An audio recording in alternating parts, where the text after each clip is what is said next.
Hey listeners, this is Peter, and welcome back to the History Shorts, your daily short format history theme variety show and weekly conversation series with the leading voices in history today. Today's conversation is brought to you by thecollector.com, the ultimate online destination for anyone passionate about art, history, and culture. Beautifully curated, easy to read, and perfect for history nerds who want reliable, inspiring content without the fluff. TheCollector.com is just waiting to be discovered. History often reaches us through textbooks and archives, but sometimes it arrives through bloodlines. Through family stories whispered, hidden, or deliberately buried by history itself. Today's conversation is about one of those stories. My guest is Alex Storozynski, the Pulitzer Prize winning journalist, author, and longtime reporter who spent decades covering global affairs. But in his latest book, Spies in My Blood, Alex turns the lens inward, uncovering a remarkable family history of resistance, espionage, and survival under two of the 20th century's most brutal regimes, Nazi Germany and Soviet communism. This is a story that stretches from occupied Poland to Cold War America, from underground resistance networks to the moral gray zones of espionage, and ultimately to one journalist's attempt to understand how history shaped not just a nation, but his own life. In this interview, we talk about the secrets kept for generations, the dangers of reporting behind the Iron Curtain, and why the fight for freedom so often begins in places history tries to erase. So settle in, because this isn't just a conversation about the past with a Pulitzer Prize winning historian and journalist, but it's really a conversation about memory, identity, and what history leaves behind in all of us.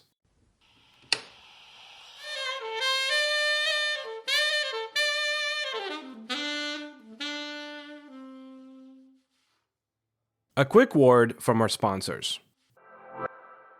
Alex, welcome to the show. I really appreciate you taking the time. Thanks for having me. It's my pleasure. So what made this the right time to write down your family's story? And essentially, I would say this is like the context to your own public professional life, this book. But what felt like this was the right time? Well, this is a book that I've been working on for decades, and there were different parts of it. The parts from the 80s, I wrote that first in the 80s. And I started pitching that as a book to publishers about what life is like under communism.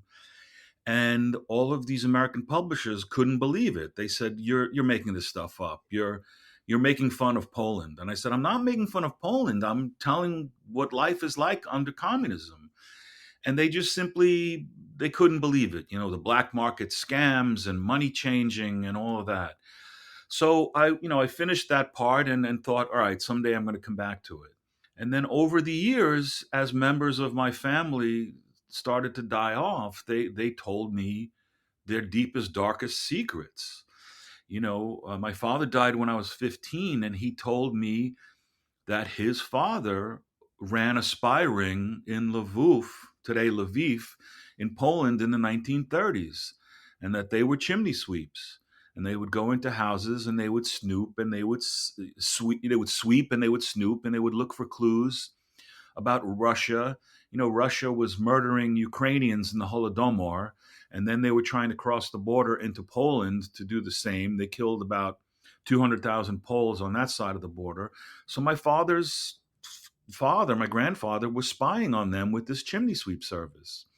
And then he told me all about his story and about fighting in Normandy and fighting, in Holland and Belgium, and working for the Polish secret services in London after the war.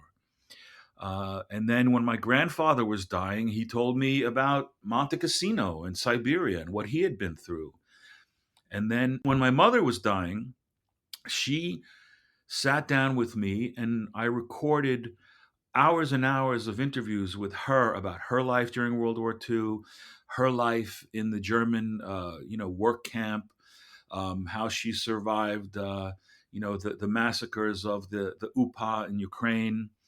And her story was going to be a book in itself. I started working on that.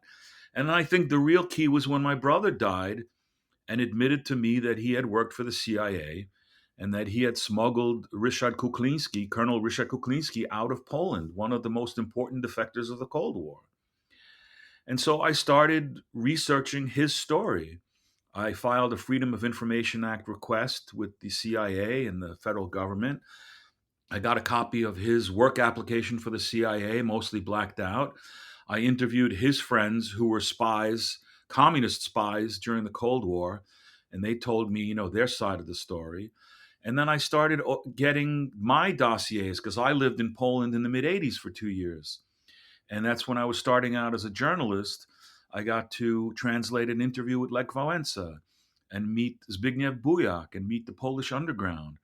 And I started going to press conferences with Jerzy Urban. Jerzy Urban was the propaganda minister. He was the Joseph Goebbels of communist Poland. And so I filed requests with Poland's IPN, the Institute of Public Memory, trying to get a copy of my secret dossier and my brother's secret dossier, because I had been interrogated by the secret police in the 80s. And I thought, okay, I wonder what they have, if they ever wrote about these. Sure enough, they did. And there was a dossier on my brother, and there was a dossier on me.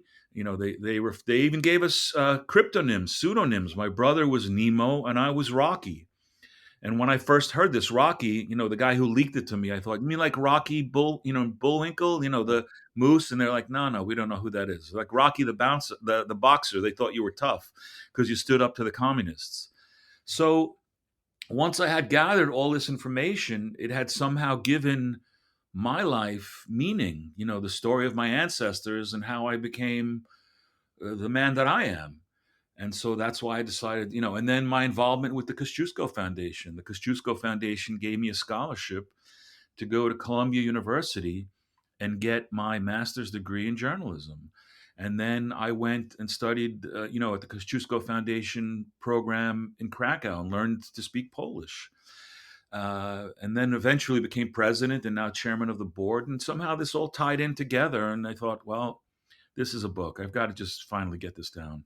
You do mention this idea you can't fool your genes, right? That this is a family business. You probably could have named your book Family Business and it would have been perfect subtitle as well. But growing up, essentially a child of World War II exiles, did any of this ever creep up on conversations or come out? Or was this really just eventually when your family started to pass that they started to pass this on? Or was this kind of spoken about beforehand when you were little? It absolutely was spoken about when I was little, but my father would tell me his stories as a soldier, and my grandfather told me his stories as a soldier. And then as I started getting older and asking about the chimney sweep business, for example, my mother would run over and say, no, no, no, to my father, not Alex, you already have one. And I thought, Hmm. what does that mean? And I spoke to my brother, and my brother said, Mama doesn't want you to go into the family business. And I went, she doesn't want me to be a soldier. Okay, I don't want to be a soldier either. And it turned out the family business was deeper than that. These guys were soldiers, spies, and assassins. My grandfather assassinated German Nazi officers with a cutthroat razor. When I heard that story, I was just completely blown away. To say the least. If you can maybe share with the listeners, how did your family wind up in the United States? I mean, you're an American, right? You're Polish American, but how did all of that history cross the pond? Well, it was complicated because my father was from Lviv, which today is part of Ukraine, Lviv. And the Poles call this area the Kresy, the borderlands. And my mother was also from a town called Ruvne, which is today Rivne in Ukraine.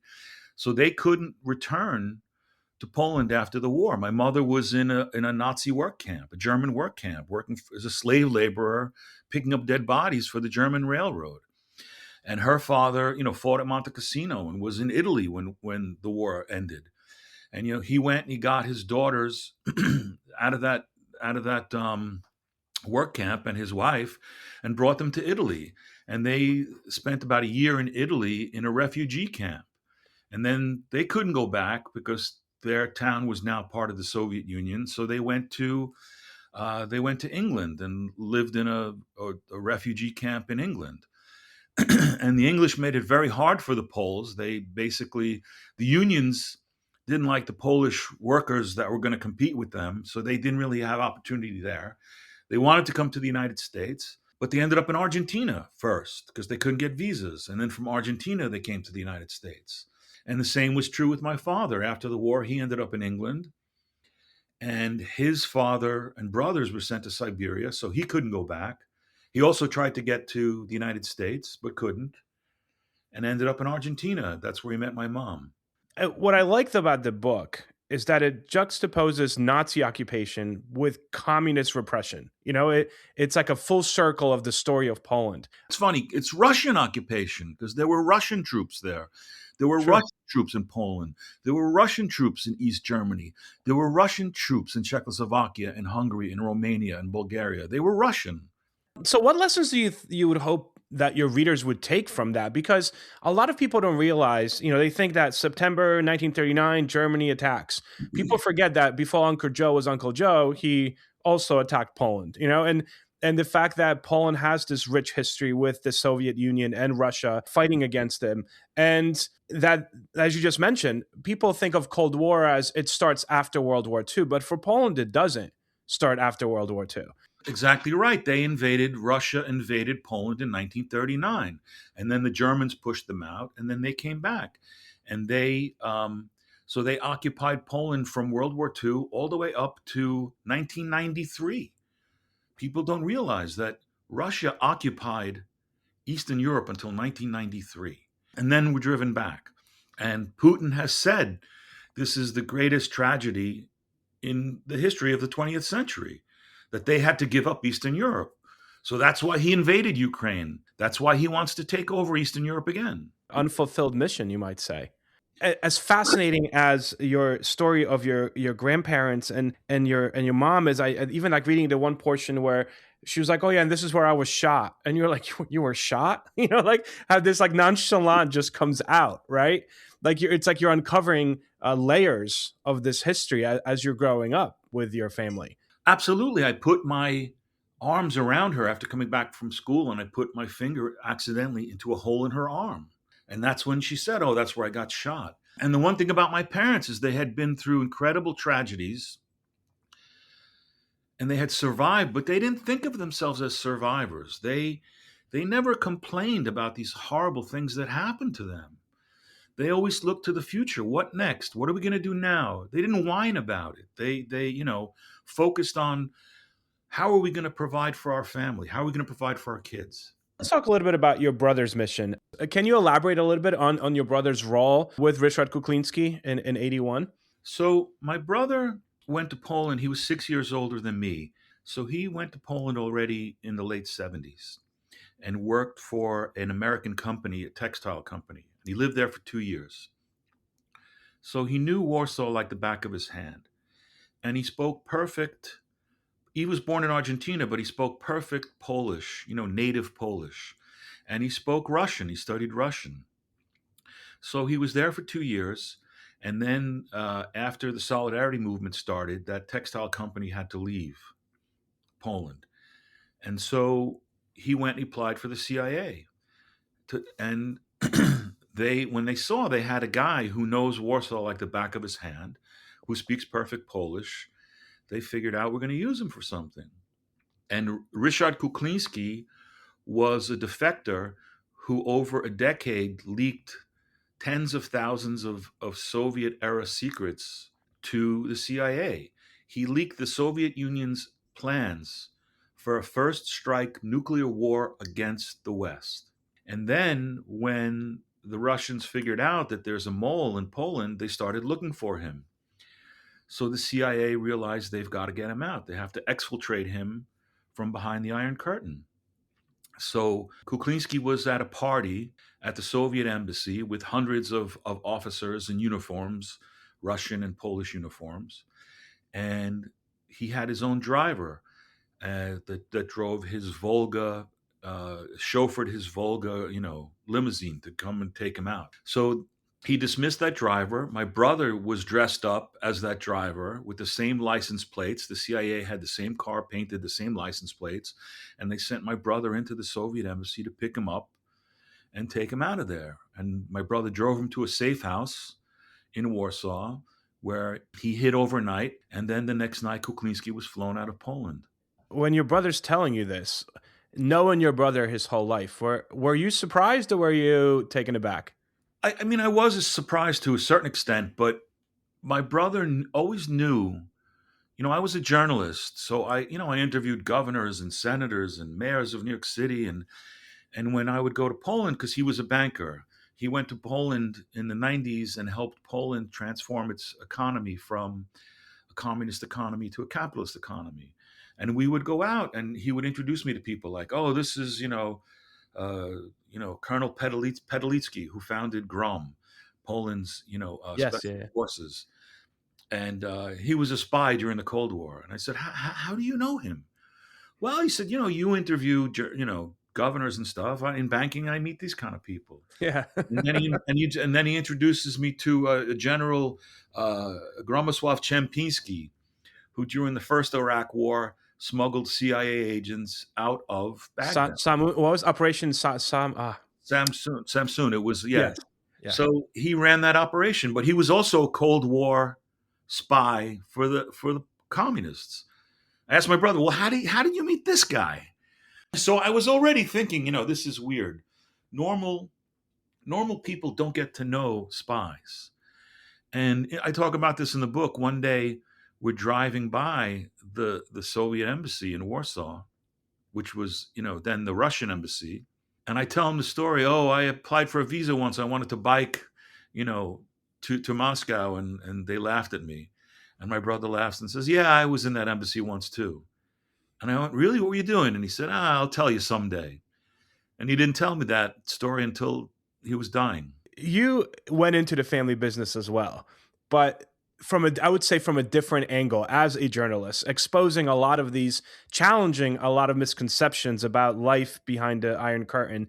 How did your own interactions, which you detailed really well in the book, when you went to Poland, how did these interactions with dissidents, artists, underground activists change your own understanding of Poland before you got there to once you were there? And how did that become a mission of yours in a sense after that? I mean, my parents told me how terrible it was. And then when I got there, I realized it was even worse than they said. And I saw the oppression and I saw the censorship. And so I started speaking up, speaking truth to power, and started working on a doctorate about freedom of speech, and started asking questions and interviewing all of these guys that were fighting against communism. And so for the communists, even though they knew about my brother, they viewed me as the bigger threat. They declared me an enemy of the state and banned me from Poland. Because for them, freedom of speech was even worse than spycraft. And so, to a certain extent, yeah, I did go into the family business, but from the point of not spying, but speaking up for the truth. When I was being interrogated at one point, I started picking at my fingernails. And I remember when I was a kid, my father said, "Look, if you ever have to give a speech and you're afraid, or if you ever get shot and you're in pain, take your fingernail and dig it into your thumb as hard as you can to the point where it hurts, and then let go, because that'll make you forget about the other pain." And I thought, wait a second, give a speech, get shot. What is he talking about? What is he getting me ready for? And so when I was being interrogated, I started digging my fingernail into my thumb as a way to think before I spoke. And so it gave me pause before I reacted to the questions. And in my secret dossier, they say, "This guy is picking at his fingernails, something weird. We think he might be a spy." They thought I was a spy. Oh, It wow. was funny. But I was afraid of what was happening to me. But they seemed to think that, I was brave. I mean, you were trained. You were trained without knowing you were trained. Without knowing it, Yeah, subconsciously, your whole life, it's like you were being prepared. Named the enemy of the state. I mean, as you're looking back at this, did you ever? I mean, you kind of mentioned it now when you mentioned the book, but did you ever feel like personally in danger while reporting all of this? Were there times where you're like, okay, I need to rethink this. Like, what am I doing? I never really felt like I was in danger. I mean, I was followed by men in dark coats at night, and I would, I was young. I was in my 20s, so I just ran away and was able to outrun them. But I always knew that as an American, the worst thing that can happen to me is they can kick me out of the country. They're not going to put me in prison for speaking up. So Yeah. what can they do to me? They can kick me out of the country. That's the worst thing. And the guy who leaked my dossier to me said, "Oh, I want to write about you as an example of how it was possible to stand up to the communists." And I said to him, "Well, look, if I was a Polish citizen and I was being interrogated, it would be a different situation.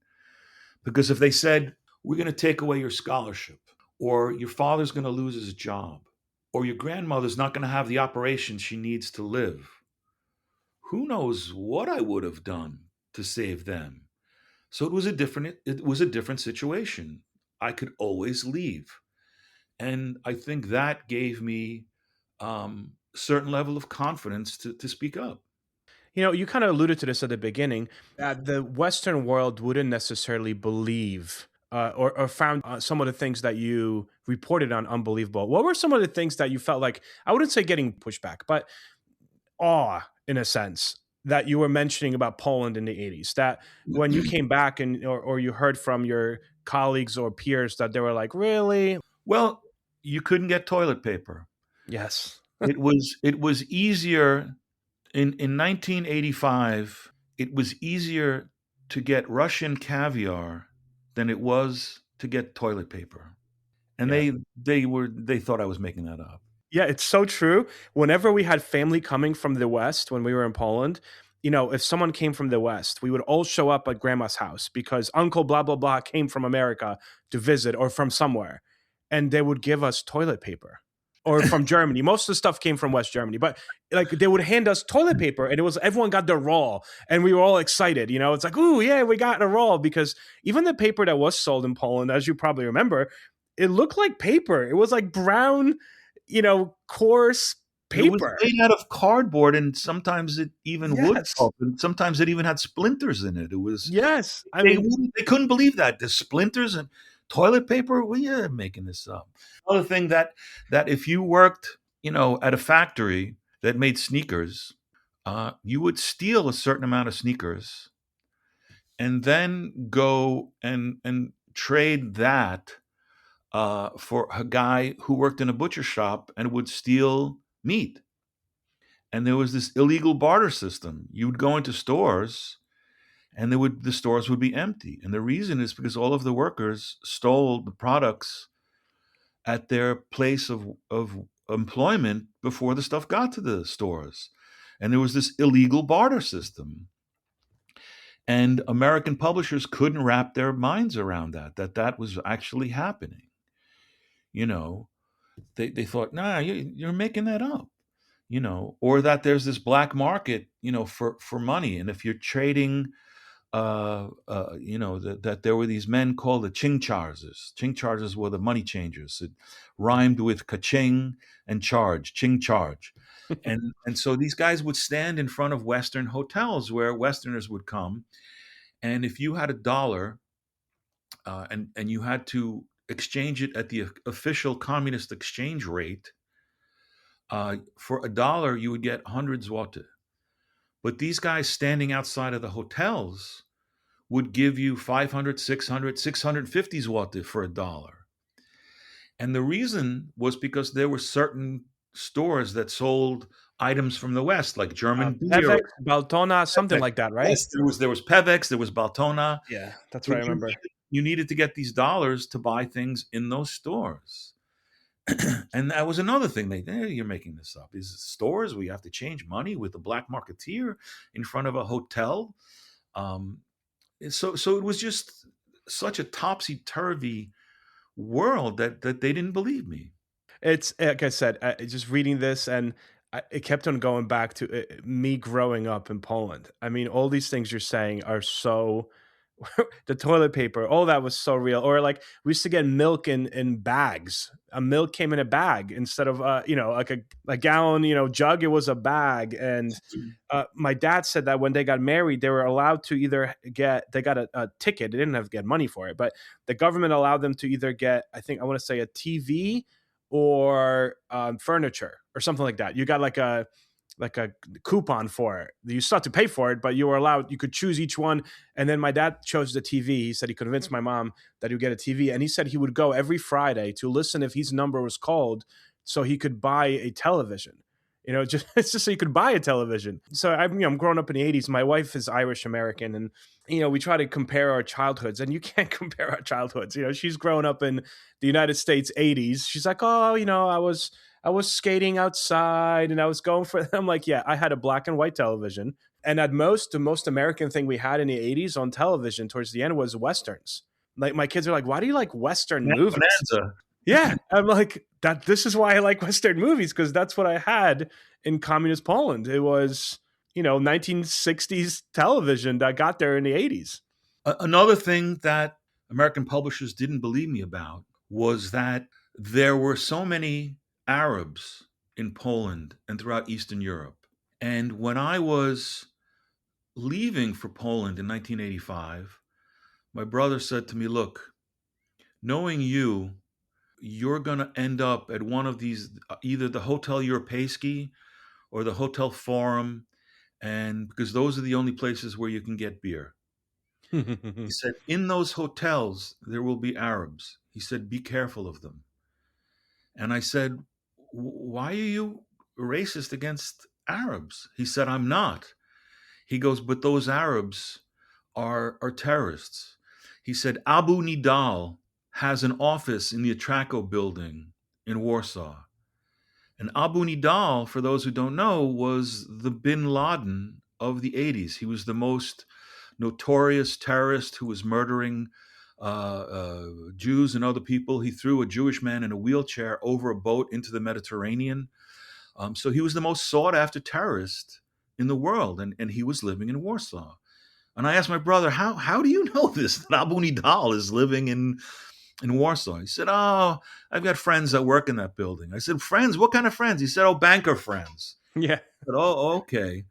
And so when I got there, there were these Arabs that had a ton of money, and they supposedly were coming in on student visas. But I later found out that they were bringing dollars and they were buying guns, machine guns, and arms from the communists, Soviet bloc states, from Poland and Hungary and Bulgaria. They were buying weapons from them. And they really were terrorists. They were on student visas, but they were, that's where the terrorist organizations, that's, like Afghanistan later was hiding terrorists. That was the safe haven for terrorists in the 1980s. Communism obviously ended in Poland. Your book just came out. Do you feel like there's some form of closure with this book, or do you feel like there's still more to fight for and more to tell of this story? No, I think there will never be closure with the fact that Russia is trying to take over the world. Russia, we're coming up on the 4th anniversary of the Russian invasion of Ukraine. And the Russians are bombing civilians in Ukraine. The Russians are killing children in schools. They are bombing hospitals. They are bombing churches. They're bombing historically significant places in Ukraine, and this is disgusting. And at the same time, the Putin is killing his own youth. There's like 1 million Russian soldiers who have been killed already, but he doesn't care. He's going to keep at this until he tries to take over Poland next. But so we really have to applaud the Ukrainians for standing up for their freedom, and we have to support them because they're fighting the fight. It's like when Bush used to say during the days of bin Laden, We're fighting them there so we don't have to fight them here. Well, Yeah. that's what the Ukrainians are doing right now for Poland. They're fighting the Russians there so that they won't have to fight them in Poland. And God help them. God save them. Let's support them in this fight. They deserve to be free. They want to be free. And Putin is a bad man. And Russia, look at Russian history. Russia has tried for centuries. Ivan the Terrible, Catherine the Great, Joseph Stalin, Vladimir Lenin, Putin. They've always invaded their neighbors and tried to take over. I mean, there is a reason that Russia has the largest landmass of any country in the world. They've invaded all of those countries in Asia that are not Russian. People don't realize a lot of the people that live in Asia, Asian Russia, they're not Russian, they're Asian. Russia has taken over that and annexed that, and that's what they continue to do. So we have to stop them. The world has to stand up to Russia. We cannot roll out the red carpet because Putin wants to come to America. We have to stop him. I feel like it makes your book timely for that reason. What has been the, I guess, response to this book since it's come out? Well, just look on Amazon. All of the reviews are 5-star reviews, and it's funny. My American friends who know history talk about, wow, your father was in Normandy. He was, at the Battle of Falaise Pocket, and wow, your grandfather was at the Battle of Monte Cassino, and wow, your brother, worked for the CIA, and they all say, wow, those guys were heroes. But the thing that shocks them the most is my mother's story. Like, oh my God, your mother had friends who died in a massacre of Jews in a town called Mizoch, where they murdered Jews and they marched into a ravine. And my mother talks about this. And then, wow, your mother survived the massacre, the Voin massacre, where 200, hundreds, tens of thousands of Poles were murdered by, Stefan Bandera's UPA troops. And then, oh my God, she was taken to a German work camp in Nazi Germany and had to pick up dead bodies and corpses and pieces of scrap metal and work to melt them down to fight, for the German war effort As a teenager. as a teenager, as a Yeah. little girl first and teenager. And that's the story that seems to move people quite a bit, what my mother went and her heroics. And I would be silly before I let you go without asking about Kosciuszko, because you are like the authority on Kosciuszko in the United States. I mean, I read your book years ago when it came out, and it inspired me a lot, actually, your Kosciuszko the Prince book. Can you tell us a little bit about your, I guess, involvement with the foundation, and then also how you became the authority on Tadeusz Kosciuszko?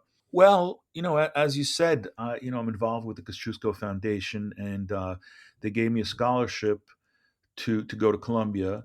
But then Joseph Gore, who was the president before me, gave me some material on Kosciuszko and how Kosciuszko wrote his last will and testament to purchase enslaved Africans and free them.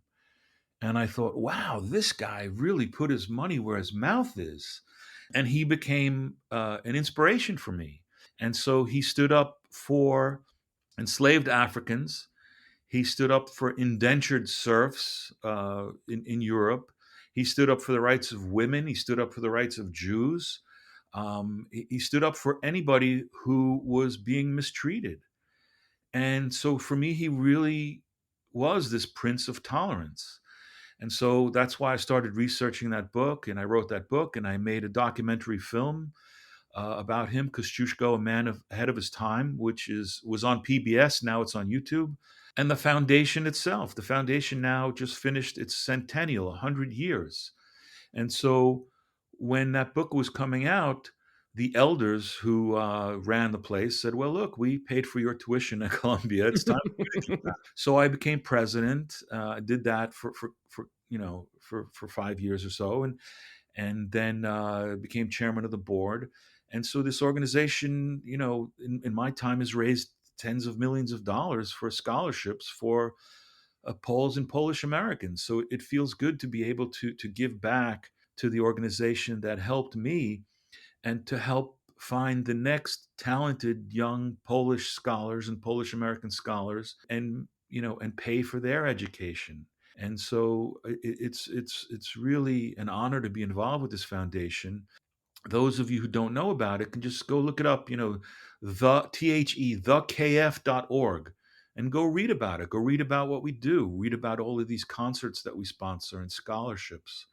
It really is. And we have this mansion on the Upper East Side in Manhattan with millions of dollars worth of Polish art. So it has a museum of Polish artwork. And it's really a great place, a great group of people who give back to the Polish community. And I'm proud to be part of them. Ever since Hamilton came out, and Hamilton suddenly skyrocketed to popularity in the millennial Gen Z generations that never paid attention to Hamilton, I feel like Kosciuszko he needs something to draw him out. You have Kosciuszko Bridge or the Pulaski, like the two poles, but I feel like there just isn't enough to bring him out. And that story that you spoke about the will that Jefferson was supposed to be the executioner for and chose not to because he said he was too old, I think, right? That's what you wind up saying. Look, in reality, Jefferson owned slaves. All of his neighbors had enslaved Africans, and he would be going against his friends and neighbors if he carried out Kosciuszko's will. So, I mean, look, I wrote the book, I did the documentary. I keep pitching ideas for a full length feature about Kosciuszko, a film, a movie, a Hollywood movie. And so that's one of the things I keep pitching, I keep working on. I mean, it would be great. He did, as far as I'm concerned, he did more than Hamilton, because he built West Point. He won the Battle of Saratoga, which was the turning point of the American Revolution. Without Kosciuszko, there was a good chance that the revolution would have failed. So, I mean, he really deserves, his place in history. There are more statues of Kosciuszko in the United States than any other historical figure except for George Washington. Think about that. That is There are crazy. more statues of Kosciuszko in the United States than of Abraham Lincoln, than of any other historical figure except for George Washington. Why? Because he deserves it. He really was a man ahead of his time, this Prince of Tolerance who fought for freedom for all. And he, that's something that's sort of slipping away these days, tolerance and freedom for all. Alex, what a perfect way to end this. Thank you so very much for taking the time today. This really was an amazing conversation.